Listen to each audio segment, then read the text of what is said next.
தொண்டு நிறுவனங்கள் மற்றும் அமைப்புகளுக்கு வரும் வெளிநாட்டு நிதியை கட்டுப்படுத்தும் FCRA சட்ட திருத்தம் தேவாலயங்கள் மற்றும் மத அமைப்புகளை பாதிக்கக்கூடும் என அமெரிக்க நாடாளுமன்ற உறுப்பினர்கள் கவலை தெரிவித்திருந்தனர். இதற்கு பதிலளித்துள்ள மத்திய வெளியுறவுத்துறை FCRA தொடர்பான சட்டமியற்றும் நடவடிக்கைகள் இந்தியாவின் உள் விவகாரம் என காரசாரமாக கூறியுள்ளது.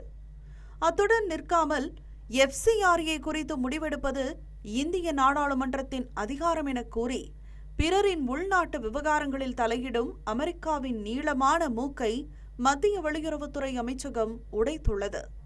ஜனநாயக நாட்டில் வெளிநாட்டு நிதிகள் தவறாக பயன்படுத்தப்படுவதை தடுப்பது அரசின் கடமை என தெரிவித்துள்ள மத்திய வெளியுறவுத்துறை, அத்துடன் அமெரிக்காவும் தனது நாட்டில் வெளிநாட்டு நிதி புழக்கங்களை கண்டிப்புடன் முறைப்படுத்துகிறது எனவும் சுட்டிக்காட்டியுள்ளது.